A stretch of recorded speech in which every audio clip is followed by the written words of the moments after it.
Hello students, आज हम कक्षा 12 व्यवसाय अध्ययन पार्ट 9 व्यापारिक विधि एवं अनुबंध अधिनियम business law and contract act पढ़ने जा रहे हैं। पिछले चैप्टर से बिल्कुल भिन्न और अलग। आपको इसे ध्यान से सुनना और समझना होगा, क्योंकि इसमें कुछ शब्द हैं जो हमारे नित्य प्रतिदिन के उपयोग में कम आते हैं। उसके बारे में हम आपको बताएंगे भी, लेकिन अन्य चैप्टर से कुछ डिफरेंट है, इसलिए इसे हमें ध्यान से पढ़ना और समझने होगा। साथ ही हम अन्य चैप्टर्स में जिस स्पीड से पढ़ते आए उस स्पीड से हम नहीं पढ़ेंगे, इसको थोड़ा स्लो और समझकर ही पढ़ेंगे। सबसे पहले इसमें टॉपिक है विधि या संनियम। सबसे पहले हमें ये पता होना चाहिए विधि या संनियम। उससे पहले हम कुछ जानकारी आपको बताते हैं। जैसे किसी देश में, कोई भी देश हो, वहाँ सामाजिक, आर्थिक, राजनीतिक, साथ ही सांस्कृतिक, वहाँ के रीति रिवाज और परंपरा, ये सब अलग अलग होते हैं। और वहाँ पर लोगों का व्यवहार करने का तरीका भी, अर्थात मानवीय व्यवहार भी सबका अलग अलग होता है। ऐसी स्थिति में ये सभी प्रक्रियाएं व्यवस्थित हो, सही प्रकार से चले और नियंत्रित है। इसके लिए सरकार के द्वारा इन पर नियंत्रण के लिए कुछ कानून बनाए जाते हैं, कुछ नियम और उपनियम बनाए जाते हैं। ये नियम या उपनियम सरकार भी बना सकती है, स्थानीय सरकार भी बना सकती है, तो राज्य सरकार भी बना सकती है। जैसे जैसी परिस्थिति होती है उस परिस्थिति के अनुसार समय समय पर विभिन्न प्रकार के नियम बनाए जाते हैं। अब हम जानते हैं कि ये सभी क्रियाएं बाधित ना हो, सही प्रकार से चले, इसलिए उन नियमों को सभी नागरिक फॉलो भी करते हैं। जैसे आपने देखा होगा कि यातायात और परिवहन से संबंधित भी कुछ नियम हैं जो हमारे रोज दिनचर्या में हमें पता है और हम उनको फॉलो करते हैं। जैसे हमें जब भी हमारे जो राजस्थान है, अर्थात हमारे जयपुर के अंदर, ये आवश्यक है कि कोई भी व्यक्ति टू व्हीलर पर जाता है तो वो हेलमेट लगाएगा, प्लस उससे पीछे बैठने वाला व्यक्ति भी हेलमेट लगाएगा।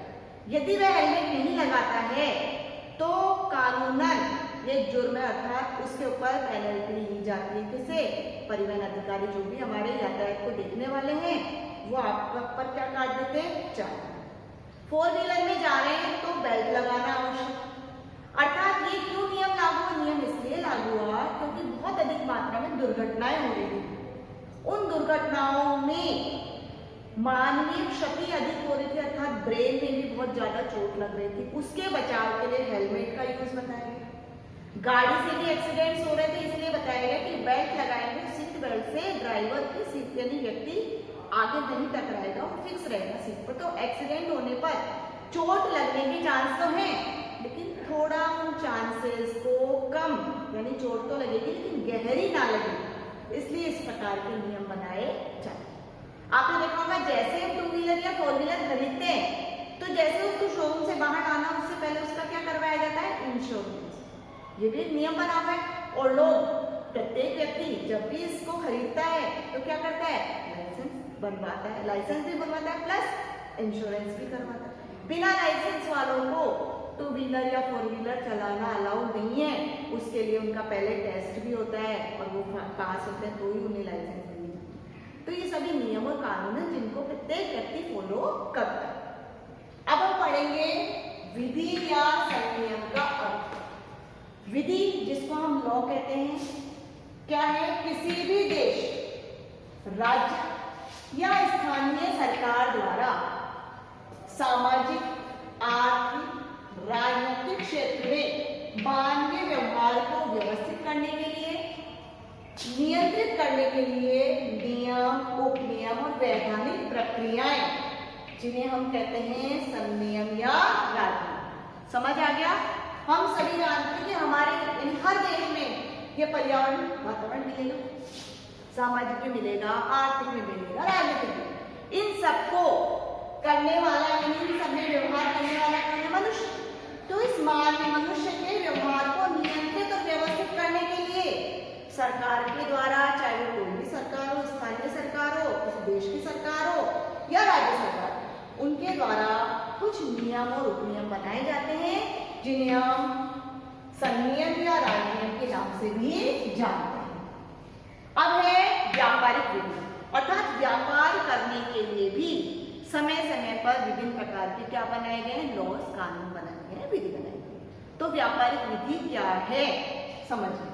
व्यापारिक व्यवहार यानी व्यापार में जो लेन देन किए जा रहे हैं, क्रय विक्रय है, माल का लेन देन है, संपत्तियों का लेन देन है, इन व्यवहारों या लेन देनों की नियमित, नियंत्रित, व्यवस्थित और प्रभावी करने वाले जो वैधानिक नियम हैं, उन नियमों के समूह को हम कहते हैं व्यापारिक विधि या व्यापारिक संनियम।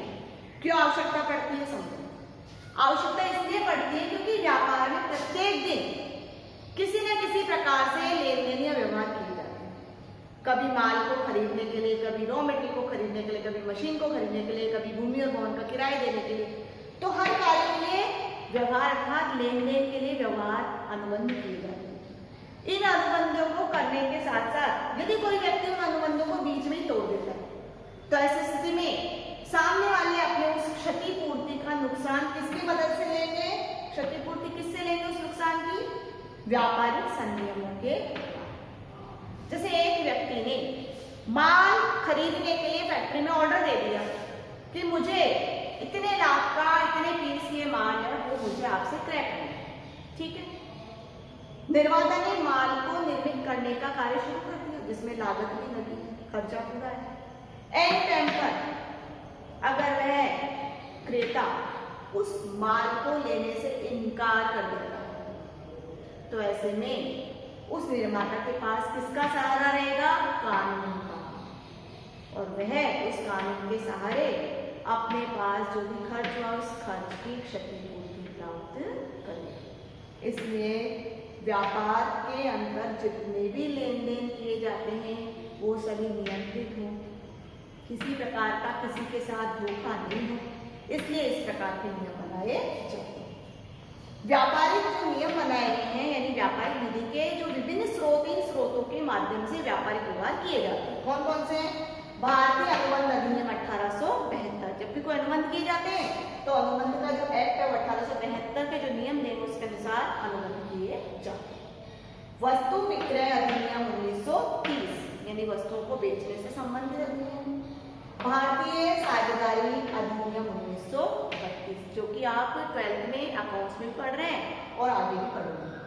विनिमय साध्य विलेख 1882, विभिन्न प्रकार के विनिमय साध्यों का, विनिमय प्रलेखों का यूज किया जाता है, उसके लिए भी एक्ट बना हुआ 1819। पंच निर्णय अधिनियम 1940, कंपनी अधिनियम 2013, इससे पहले था कंपनी अधिनियम 1956 जिसमें कुछ संशोधन किए गए और नया एक्ट बना हुआ है 2013। बैंकिंग कंपनी अधिनियम 1949, उपभोक्ता संरक्षण अधिनियम 1956 यानी उपभोक्ताओं के संरक्षण से संबंधित भी अधिनियम बनाए गए जो आगे की क्लासेज में आप पढ़ेंगे।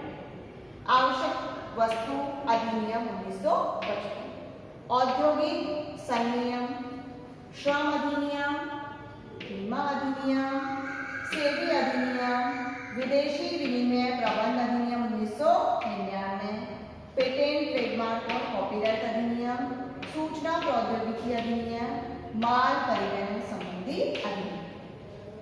इन सभी अधिनियमों के द्वारा व्यापार किया जा रहा था। समय समय पर जिस भी एक्ट की आवश्यकता होती है, इन अधिनियमों, जिन भी नियमों की आवश्यकता है, इन अधिनियमों के माध्यम से उस नियमों का पता लगाकर लेन देन किए जाते।